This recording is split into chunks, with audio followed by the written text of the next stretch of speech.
position you played in the film.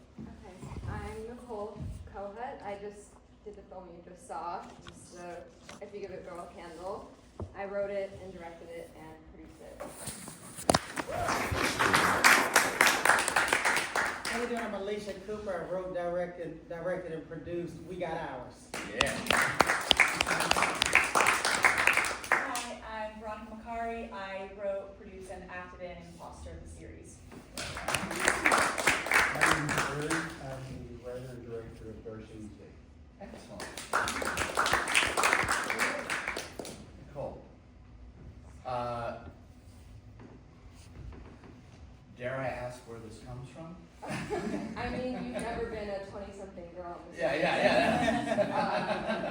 So it comes from that. It came from the fact that I think especially over the last few years, some people turn to God, some people turn to grad school, other people turn to witchcraft and candles and astrology and anything that can make you feel somewhat more comfortable in your own skin. No.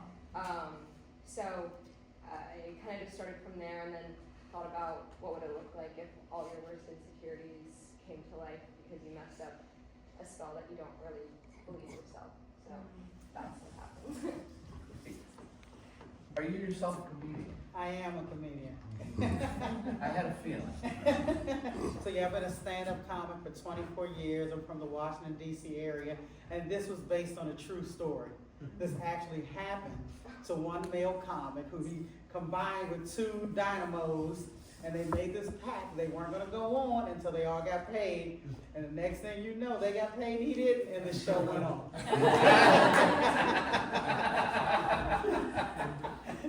So of course I had to add the twist because I had to up the stakes, and I made it seem like somebody from Flixnet was coming in so he could have, an elevated type of situation, and then, his dog was stolen, and, and then of course the janky promoter stole the dog. So that part was embellished.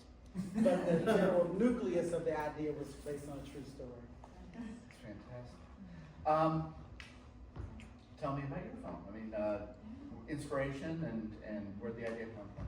Yeah, so you just saw episode 1 of a 6-part web series. And I wrote it at a time when we had, I just remember there were these women in the zeitgeist that we thought were, our icons, and we thought, oh my God, they're amazing. They're, we put them on these feminist pedestals, and then next thing we know, we find something out about them that may or may not be true, and now they're total imposters and frauds, and we're like, we all hate them. And it just felt like, what is real, right? And I felt like as a female artist, I'm like, what am I even aspiring to here? Because I want to make an impact, but it's hard to know that if people resonate with what you're doing, now you risk being called all sorts of things. And this was kind of an expression of that. What does it feel like when you do get some notoriety, but you feel like you can't claim your work? And how that must feel from the inside, and then when you're out there trying to promote your stuff, how do people treat you, and how internally you think you're behaving? Excellent. Tell me where the inspiration came from for this. Where did this film come Well, the inspiration was to create an interesting character. from? Okay. And we researched and thought about the concepts of homelessness as a way of creating a character who was really going some real life challenges. And so it seemed like a way to create a character that would hopefully help us resist cliche Right. and tell a story that was maybe not so pretty. Yeah. I mean, I love the fact that that it's revealed that she is homeless. That beforehand we're like, so she seems a little high-strung in this interview, or what's going on with the apartment rental, and then to find out that it's like, you could be hanging out with homeless people every day and not know Well, it. that's sort of the concept. Yeah. It's a concept that I learned about called hidden homelessness. Mhm. And found out that a lot of people are sort of living in this reality where they are functioning in every other way, Mhm. but don't have a home. So, their life is hidden, or their situation is hidden, they're struggling to get ahead. Yeah, we had a feature film in the festival last year, which tells the story of a woman, and nobody who knows her knows that she's homeless, and she's been homeless for 3 months. Yeah. She's been living in her car. So that's fascinating. By the way, all of you, great films, really wonderful. And oh, by the way, I just wanted to mention Spot's A Way of Seeing. I just love that documentary because it's so quirky and odd, and yet it's actually educational. Like, those terms are all real skater terms, and it's like you feel like you're learning something at the same time. You're like, why am I learning this? It's pretty great. And One Day You Are Not Here. I love that documentary. I like documentaries that are about just relationships or small things, and like in 3 minutes you love that guy. Yeah. Even though he's clearly not a perfect human being, and that relationship between her and her father is just fantastic. Let's talk about locations. You've got like a bedroom, but you've also, where did you shoot like the court scene? Oh yeah, that was miserable. So the first and last scenes are shot in my apartment.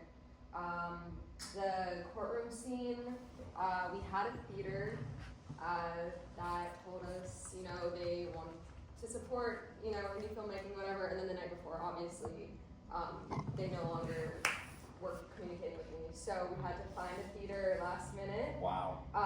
In Santa Monica, which ended up being great. So you're filming there. The setup for lighting, everything took a bit, but that was definitely the hardest day.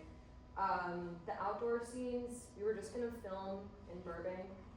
We Make Movies is actually so helpful with that, but realized we would have to pay for like a cop to be on site. Yeah. Because they don't have the same permits as LA, but then they have all these other. Yeah. And so we ended up just like renting a plot of land in Santa Clarita and driving up there for the day, which was a little sketchy, but ended up being really cool. So it changed the script a little, but it was a fun change. What a great idea. Yeah. And it adds such an interesting looking location to your film. Yeah. So. It like helped get across the idea that this was not a real Right. place we were in anymore. So, the magic of movie making. Love it. Clearly, I'm thinking mostly in a real comedy club. One comedy club, a comedy chateau in North Hollywood. It was my 4th show, but it's the first one I did in one location. Oh, yeah, it simplifies things somewhat, doesn't it? It certainly did, and it rained that day too, because I wanted to get more exteriors. So we had to call a couple audibles, but yeah, everything in one location. That's awesome. Am I to assume that a lot of the other people in this film as well are regular comedians? Yeah, I always wanted to do a film with other comedians ever since I saw Ice Cube's Friday. So these are all professional, working, big-time comedians that acted in this. Rail is in a Peacock series with Craig Robinson. Okay. Michael Collier, he won $1 million on Star Search in like the 90s. Flame Monroe, she's the first transgender comedian in the urban space. She opens for Dave Chappelle. Right. Dominique is on the Upshaws with Mike Epps and Wanda Sykes right now on Netflix. So all these people are huge celebrities, and they make a good living as stand-ups. They make a great cast. Too. Yeah, they made a great cast. Yeah, you ought to see. It's a little different. It's not comedians, it's clowns. But Shakes the Clown, directed by Bobcat Goldthwait, Oh yeah. where he's an alcoholic clown who hangs out with other clowns that are struggling, and they basically drink every day and watch like something like the Bozo Show, and they all hate him. And just they talk shit about him all day. It's fantastic. So, all right, how about you and locations? You've got the cafe. Yeah, we have a coffee shop and then a scene that you don't really see where they are, but they're in an art gallery. Oh, that's right. Yeah. The coffee shop was a coffee shop that was getting renovation, right? My Tea producer's there. What? House. Tea house. There you go. There you go. And they were not open yet, and they so graciously let us shoot in there, yeah. And then the art gallery was super fun because it was just an empty warehouse of someone that we knew, and we were able to just kind of turn into an art gallery with photos that we took and art that we created, and it looked like a very gritty art gallery where there's like, you know, the exposed brick and stuff like that because it's a warehouse. Right. So yeah, those were our locations, and then there's plenty others in the show. We shot it kind of like a feature film where, you know, we shot like 9 days in a block. Right. The whole series. Series, yeah. Yeah, and pretty much every day we were in a different location. We shot everything we needed to shoot there. Right. Yeah, Just like TV shows. exactly. Yeah, you got 3 scenes, even though they're 15 minutes apart in the television show, Shoot them all that are there. all in the coffee shop, you shoot all the coffee Yeah, shop scenes. yeah. That's why film acting is so weird, Mm. because you have to think of where you're at in the Where you're story. at, absolutely. Like, oh, at this point my cousin is done, you know, yeah, so it's Yeah. a little crazy. Yeah. Now you're heavy on locations. When I first published or shared my script, Yeah. good friends of mine who have more experience than I do said, first thing they said was, I've got to cut locations. Yeah. That's the first thing they said, you got to cut locations, it's too many. Yeah. And they were right as far as how it would affect my budget, because Right. it did make things expensive and took longer, you know. Yeah. We had, I don't know, 1, 2, 3, 4, 5, 6, 7, like 8 locations or something, including like second unit, me and the DP shooting establishing shots. And Yeah. So, it was a lot, but for me, the film and this whole process is a learning experience. And I didn't wanna have any regrets about thinking, oh, I should have just rented one more location. Yeah. Or if I just, you know, so I just decided to go for whatever the script needed. And so we did end up, but we did have some good luck with some rather economic locations. Churches is something that I learned is a good trick, because they are interested in getting donations, large or small, and have a lot of variety of, you know, little possibilities. So actually we built 3 of those sets in a church location. Wow. So Yeah, that's amazing. And you car, school, you know, apartment, street. Holy cow. market, yeah, Market. they all had their own location requirements and insurance and permits and things like that. It took a bit of work to do that. So was this your first short film, or Yes. first one was record? Holy cow. It's slick as shit, man. Well, thank you for saying that. It's really good. Thank you for saying that. Yeah. All of the Yeah. films, they're all so full of passion. I love seeing all of them. Yeah. Yeah. I'm always Thank you. impressed when I see a film by somebody who's new that looks like they've been making films for like 10 years or Well, something, I you know? I do have to, full disclosure, I'm a veteran of the film business. I worked as a prop master and an art director Right. for 30 years. Right. But, but during the strike in 2023, I, you know, had nothing else to do. We were all twiddling our thumbs. And, so that's when I started writing. Right. And the script evolved. And then you surround yourself with people who are good at what they do, like DP. And I actually yeah. had some good crew members who were Yeah. also twiddling their thumbs and had nothing to do, and Right. agreed to work on the project with me, so that gave me a big boost. Yeah. Awesome. Well, questions from the audience, anyone? And you don't have to, just, you know, yes. Cool. I would like to know what was all you guys' inspirations behind your films, your projects. I kind of already touched on it, but I think just entering my 20s and the universal feeling of being scared of adulthood and reminiscing on every mistake you might have made as a kid, and trying to cling on to something to make you feel better. I'm sorry, let me tag this with something else. Also the process too, though, internal process for you. Oh, like in writing the script or making the film? Well, writing the script, it was something I just kind of did for myself. I didn't think I was going to share it with anyone or even make it. I thought it was also something that was very specific to my generation, and I wasn't sure how it would translate. But I started to slowly share it with people, and it made them laugh, or it made them feel like they were seen in some way, even though it's a comedy and a little outlandish. And so I kind of just got support, and I realized that maybe this is something that would make people, like I said, laugh about things that they thought nobody else would laugh about. So I just gathered a team and made it, and we raised the money ourselves, and it was like a micro budget, and we used like a C-stand for the stop sign. So it was really just putting it together. Everyone in this, we were all in our 20s, like not a ton of experience. This was my first film, so big learning curve. Congratulations. I really love your film, and I love you're not the star, are you? Okay, but I love your star. Oh, she's amazing. No. She's so funny Yeah. in this script. I thought it was hilarious. I laughed out loud, and I was afraid I was laughing at the wrong moment. So, No. I thought it was fantastic, especially all the mentions of half Jewish. It's hilarious, Yeah. but also poignant. Yeah, So yeah, that was I loved it. autobiographical.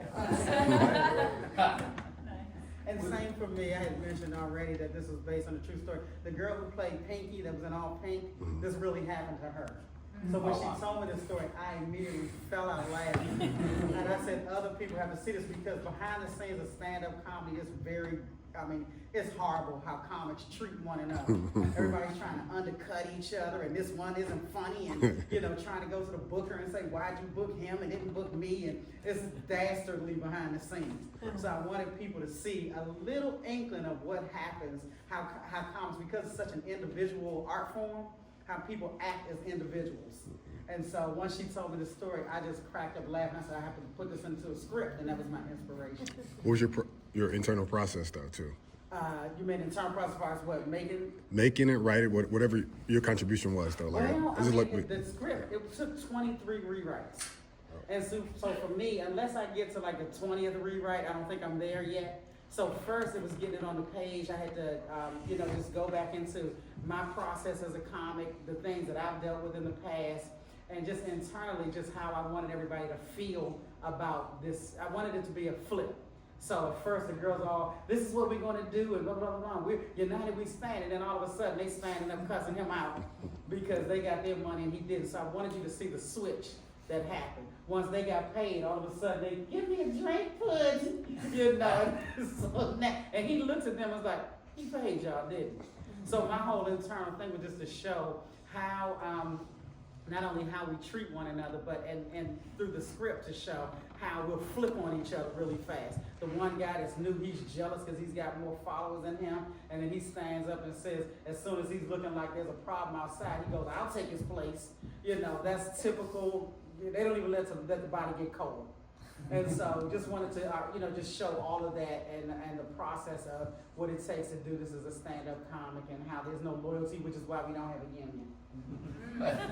Hold on, folks, I just need to pause this for a second, because this is a long-form question with long-form essay answers, and I've got a technician who has to do something else. Phil, don't worry, just leave the lights up, and please go take care of the experimental room with those guys, and maybe you'll be back by the time this is over, and if not, don't worry, we'll just leave it like this. All right, I'm sorry, go ahead. Good.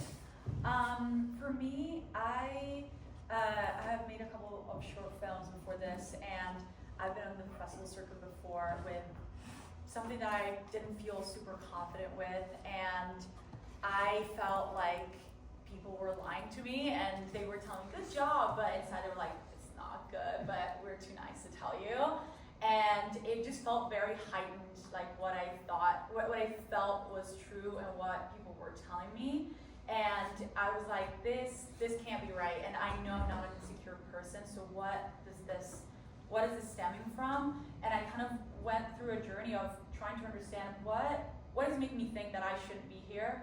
And there's a lot of influences that we have, what we see in the media, what your family tells you, what your mentors tells you, all of these things that make you think tells you what you think you're worth. And so I wanted to make a series that explored that, and so I started from the end, from the 6th episode, and it went backwards to the first one. And yeah, like you saw in the first episode, there's that flashback, and every episode has a little bit of a flashback that gives you clues as to what is really going on. Mm-hmm. And at some point, there's kind of a flip of what you think is happening is actually different.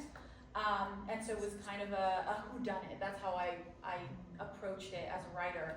I was like, okay, this is where I have to get the audience to the end.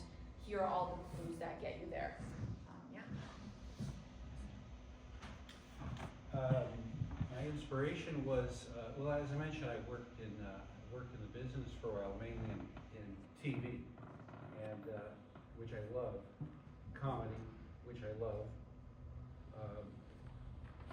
But one of the things I've learned inherently, and it's sort of second nature, is the amount of cliche that we have in telling stories, especially on television, and also in films. There's a lot of cliche. And to me, we rely on it in TV comedy a lot. It serves a purpose, but for this film, I wanted to resist cliche, and I think my own personal style is to resist cliche. So that was my main motivation, to create a character that was hopefully honest and resist cliche. So, and then the way I did that was just continuously pushing myself and my team to be honest